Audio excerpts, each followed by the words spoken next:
You walked into the store for milk. Just milk. 5 minutes later, you're at the checkout with a cart full of items you didn't plan to buy, spending $50 instead of $5. You tell yourself it was a good deal, that you needed those things anyway, that it's fine. But deep in your mind, a voice whispers, "How did this happen?" The answer is simple and terrifying. You were manipulated by decades of psychological research, weaponized specifically to extract money from your wallet. Welcome to the science of impulse buying, where retailers use your own brain against you. Today, we're exposing the psychological tricks, neuroscience tactics, and behavioral manipulation that stores use to make you spend money you didn't plan to spend on things you don't actually need. By the end of this video, you'll understand why you can't resist that candy bar at checkout, why you always leave Target with more than you intended, and most importantly, how to fight back against these tactics.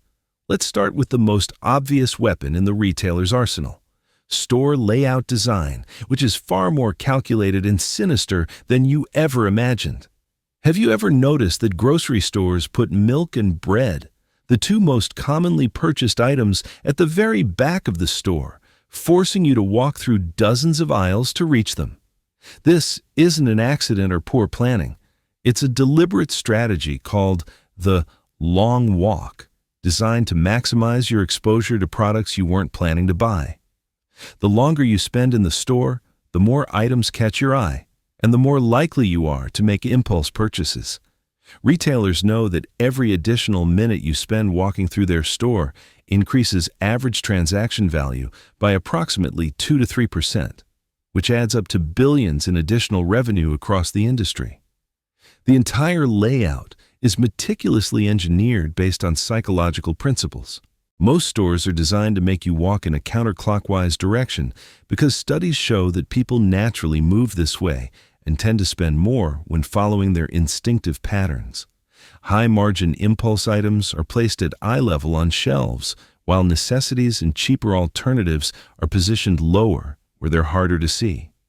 Children's products are placed at children's eye level, turning your kids into unwitting salespeople who beg you to buy colorful cereals and toys. End-of-aisle displays, called end caps in retail terminology, generate significantly higher sales than products in regular shelf positions because they create the psychological impression of special deals or featured items, even when prices are identical to those in the main aisles. Now let's talk about something you've definitely experienced but probably never consciously noticed: the strategic placement of high-impulse items in the checkout lane, which retailers call the impulse zone. This area is pure psychological warfare designed to attack you at your weakest moment. After walking through the store, making hundreds of small decisions about what to buy and what to skip, your willpower is depleted, a psychological phenomenon called decision fatigue that researchers have extensively documented. When your mental resources are exhausted, you're far more likely to make emotional rather than rational choices, and retailers exploit this vulnerability ruthlessly. The checkout lane is stocked with small, inexpensive items that don't require much thought. Candy bars, magazines, gum, energy drinks, batteries, phone accessories, travel-size products. These items are specifically chosen because they're low enough in price that you won't feel guilty about adding them to your purchase, yet high enough in profit margin that they significantly boost the retailer's bottom line. Grocery stores make approximately 20 to 30% of their total profit from impulse purchases made in the checkout zone alone.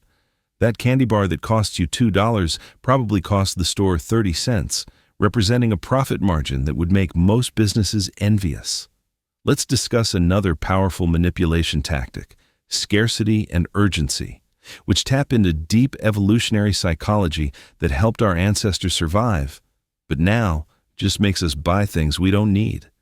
When retailers display signs saying "limited time only," "while supplies last," or "only 3 left in stock," they're triggering a primal fear of missing out that bypasses rational thought. Our brains evolved in environments where scarcity was real and dangerous. If you found food and didn't take it immediately, you might starve later. Retailers hijack this ancient survival mechanism to create artificial urgency around products that will be abundantly available next week. Online retailers have perfected this manipulation to an art form that would make traditional stores jealous. Amazon shows you only 2 left in stock, order soon messages even when warehouses have thousands of units. Booking websites display 3 other people are looking at this hotel right now to create competitive pressure. Flash sales with countdown timers trigger anxiety that if you don't buy immediately, you'll lose the opportunity forever. Studies show that adding a countdown timer to a product page can increase conversion rates by as much as 30 to 40%, not because the deal is actually better, but because the timer creates psychological pressure that overrides rational evaluation. Now we need to talk about pricing psychology, which is far more sophisticated than simply making things cheaper. Retailers use a tactic called charm pricing, where they price items at 99 cents instead of $1 or $19.99 instead of $20. This seems like an obvious trick that shouldn't work on intelligent people, but neuroscience research using brain imaging has proven that our brains process these prices differently at a subconscious level. We focus on the leftmost digit and perceive $19.99 as significantly cheaper than $20, even though rationally we know it's only a penny difference. This single-cent manipulation generates billions in additional sales because it makes impulse purchases feel more justifiable. Anchoring is another devastating pricing tactic that manipulates your perception of value. Retailers will show you an expensive item first, say a $100 jacket, then immediately show you a $40 jacket that suddenly seems like an amazing deal by comparison, even though $40 might still be overpriced for that particular jacket. Your brain uses the first price as a reference point, or anchor, and evaluates all subsequent prices relative to it. This is why stores display expensive items prominently, even when they rarely sell them. Those expensive items make everything else seem more affordable by comparison. Let's examine the sensory manipulation that most people never consciously notice, but that powerfully influences behavior. Retailers carefully engineer the entire sensory environment of their stores to put you in a buying mood. Many stores pump specific scents into the air because research has proven that pleasant smells increase time spent in stores and money spent per visit.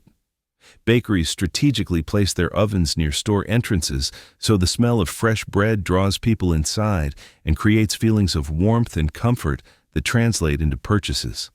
Abercrombie sprays its signature cologne throughout stores to create a distinct brand experience that becomes psychologically associated with their products. Music is another powerful tool that shapes your behavior in ways you don't realize.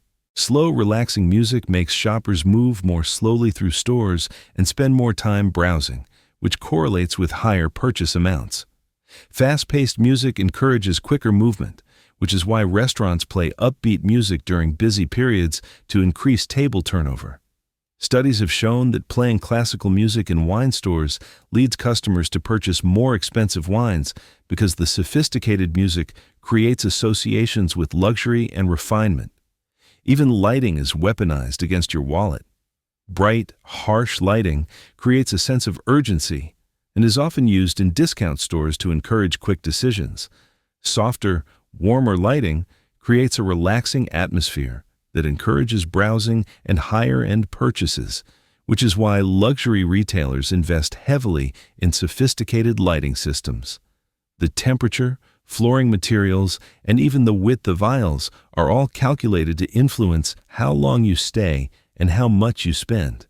Here's a tactic that's becoming increasingly prevalent and insidious: the strategic use of sales and discounts that aren't actually good deals. Retailers will artificially inflate the original price of an item, then put it on sale at what was always intended to be the real price, creating the illusion that you're getting a bargain. Those signs screaming 50% off trigger a dopamine response in your brain, the same neurochemical associated with pleasure and reward that makes buying feel good regardless of whether you needed the item or actually saved money.